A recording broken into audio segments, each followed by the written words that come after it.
छ हाम्रा ती पलको सँगै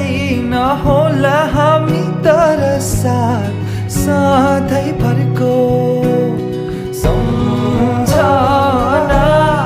बाँकी छ हाम्रा ती पलको सँगै नहोला हामी तर साथ सधैँभरको